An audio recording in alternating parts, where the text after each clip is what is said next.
Chapter 6 Miranda. If every day has a theme song, today's song would be a soulful blues number, or maybe a country and western song. Weren't they all about life going wrong? In general, I am blessed with an energy and determination that sees me marching through life. But every so often, life can feel overwhelming. Last night, Kevin received an email from work informing him about upcoming redundancies. They expect to reach their target through voluntary redundancies, but nothing is guaranteed. This isn't the first time he has received one of these emails. However, they are being sent out with increased frequency, and surely it's only a matter of time before they can't reach their targets through volunteers. The campsite does okay, but it's nowhere near enough to cover all our bills. The bookings are stable, but not exceptional or reliable. Maybe I needed to up my game and make better business decisions, or become a marketing expert. It wasn't just Kevin's job on my mind. I was worried about Naomi. She wasn't used to failing exams, and she seemed to be struggling with studying. Naomi holds her thoughts close and doesn't share easily. She prefers having her head in a book rather than talking. Hopefully having Mum here this summer will help. And then there's Mum. Despite everything, she's upbeat and engages with family and visitors, and her knitting keeps her busy, yet she's had a challenging time with Dad's passing and her operation. Would she bounce back from it all? Would she be okay to return home in a couple of months? Or should she move in with us? I just wasn't sure. As if she knew I had been thinking about her, Mum arrived in the kitchen. Benji got up from his bed and padded over, pushing his muzzle into her hand, wagging his tail. I watched her shuffle into the room. Are you okay, Mum? I'm fine. I woke up an hour ago and couldn't get back to sleep, so I decided I'd come and get a cup of tea. Would you like one? She turned her back on Benji as she made herself a cup of tea. No thank you, at this hour, only coffee works. Don't let me interrupt you. I know this is your one quiet point of the day. It's fine, sit with me. I checked the kitchen clock. I need to go to the campsite in 10 minutes anyway. With her tea made, she sat beside me at the kitchen table. Benji followed her, sitting between us. Dogs. Always hopeful for food. How's the campsite doing this summer? Asked Mum. It's okay. It would be good to have more bookings, particularly outside of school holidays. I stopped myself just in time, always telling her about Kevin's job insecurity. Mum had enough to contend with without worrying about us too. Time for a change in conversation. Do you have any plans for today? After breakfast, I'll go out for my first walk of the day around Sycamore Street, which usually involves a brief chat with some of your neighbours. If no one is around, I'll chat with the ducks. Of course, they only come to say hello because they're hoping I'll feed them. Once they realise I have no food, they get back into the duck pond and ignore me. I chuckled as I collected my breakfast dishes and put them in the dishwasher. Should I be concerned that you're talking to ducks? I don't see why. We all talk to Benji. She bent down and patted the dog. Don't be Benji. He stood up and placed his head on Mum's lap. And how many baby bonnets have you and Naomi knitted? Quite a few. It's therapeutic for both of us, as long as I don't stay seated for too long. Maybe I didn't need to worry about Mum and Naomi. Maybe this summer will be good for them. Naomi and Mum had each other to talk to when I was working. As I left for the campsite, I almost felt a spring in my step. But with each step that took me closer to the campsite, my business worries mounted. I switched from my to-do list song to my prayer tune for the day. Today, I would pray for the campsite, for wisdom, for creativity, for running my business. If only I had the imagination to come up with some fabulous idea that would raise awareness of the campsite and entice more campers. When we first moved here, I had grand plans for the campsite, ways I could build and improve on the basic business it was when we first arrived. And there had been improvements since then. We'd extended the toilet blocks, creating a bright, clean area for campers. We added the lean-to kitchen area to provide dedicated dishwashing facilities. It had been a while since we'd made any changes. Something new was needed at the campsite, but what? Despite my low mood over breakfast, my working day started well. With the trusty Lewis by my side, we cleaned, tidied, and achieved the administrative tasks for the day. The upward trajectory continued with the arrival of 3 camping groups, only one of which had pre-booked. Just a few extra bookings can make things look positive. I was staring off into space when the door to the office flew open and banged against the wall. The campers I had checked in just 10 minutes previously stood in the doorway. While one kept glancing back towards their tents, the other came rushing to my desk. "Do you have any spare camping poles or tent patches?" Shaking my head, I stood up and walked around to join them. "What has happened?" "I was putting up our tent and the pole went through the pole sleeve quicker than I expected and it's torn through the tent. Our wives are getting the food supplies and I need to fix it before they come back." I turned back to my desk under the pretext of picking up my keys, all the while trying to keep my laughter at bay. The thought of these men trying to hide their mishap from their wives had me suppressing a fit of giggles.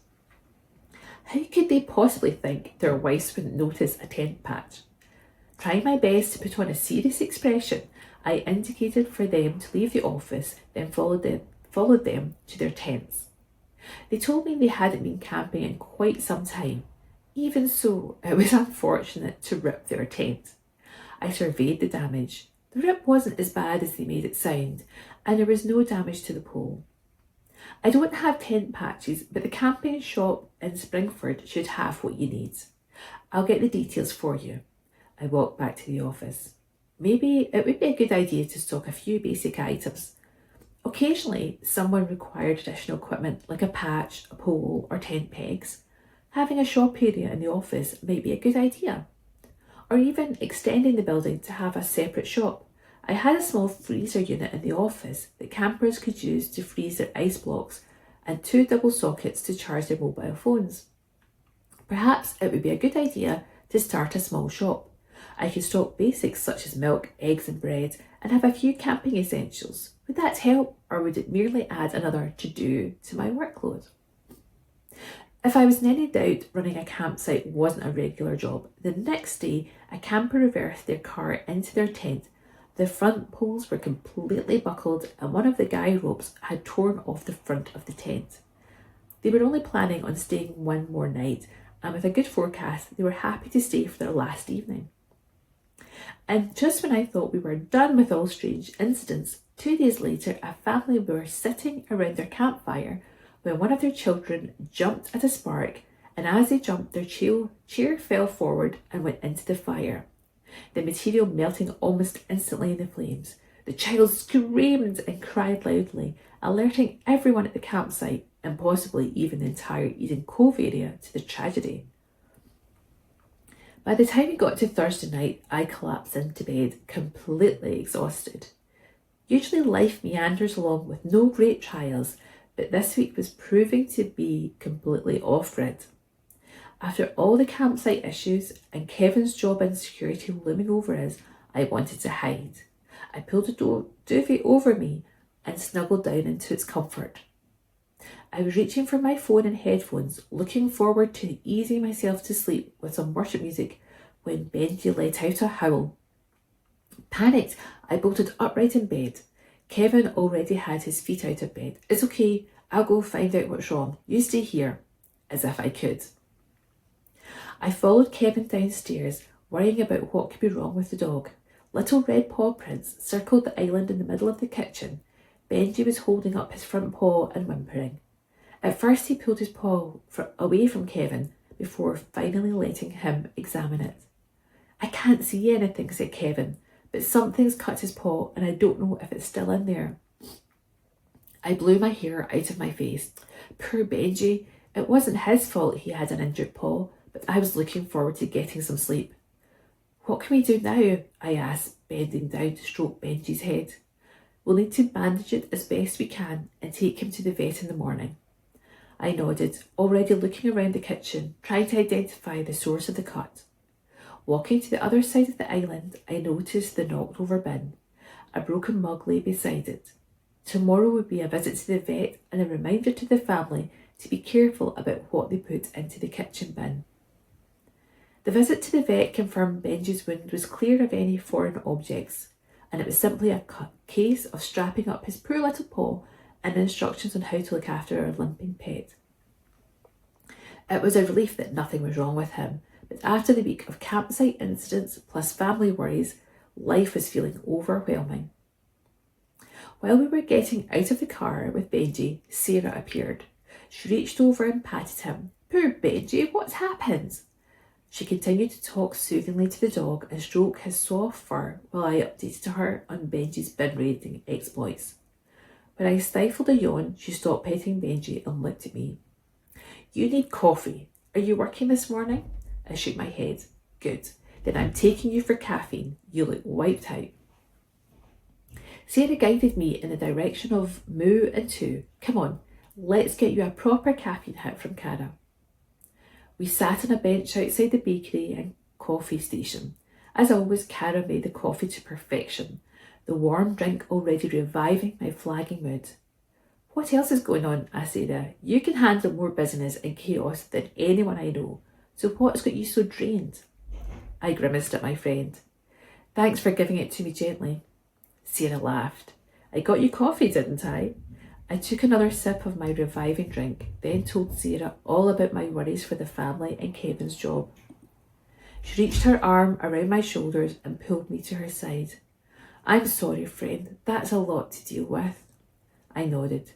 Kevin is my confidant, the person I discuss everything with, but God knows I need a group of friends I can share my life with, and in Eden Cove, that beautiful community is always close by. "I think you need something fun to distract you," I groaned. "You're not going to go on about the wild swimming again, are you?" Sarah didn't back off. "That is exactly what I was going to talk about.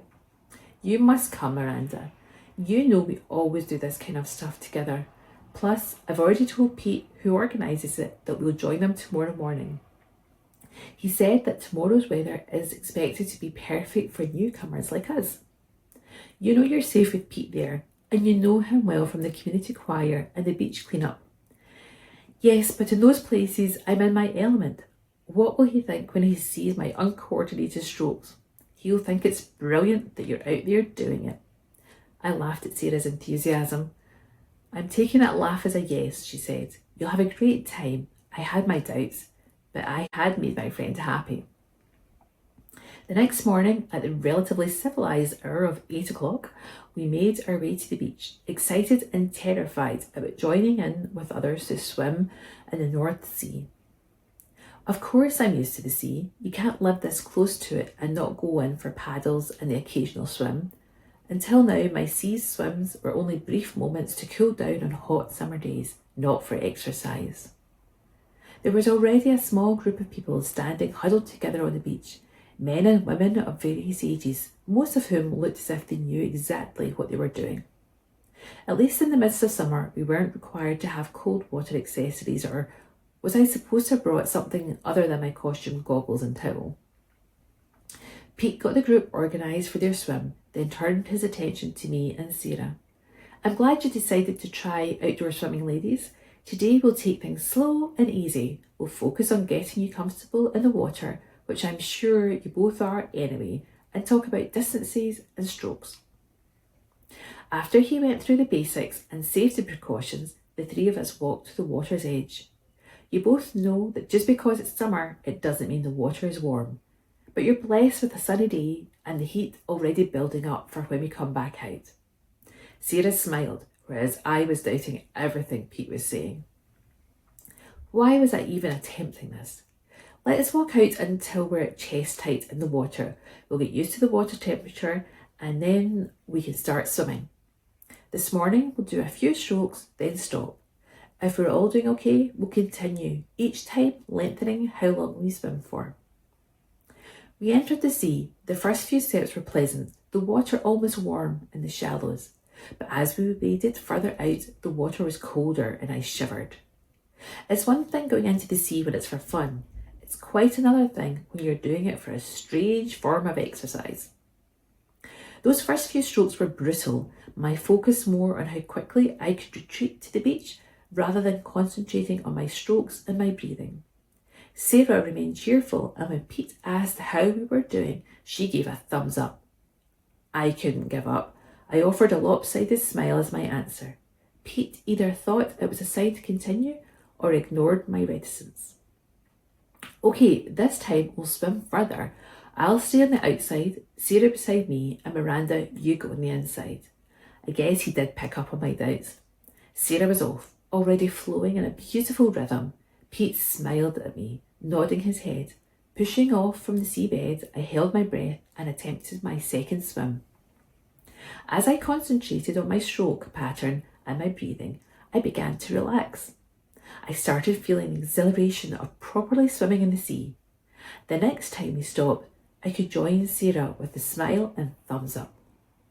When our first wild swim was over, my head felt clearer and my body was revitalised, ready to get going with the new day. Maybe Sarah had been right to suggest wild swimming. I was already looking forward to our next meet. I stood on the beach looking out to sea, the rising sun glistening on the water. The sea was peaceful and still, the beach empty of summer crowds. There were no songs playing in my head, no worries about the campsite or Kevin's job. Instead, a beautiful calm prevailed, a precious whisper of God's peace.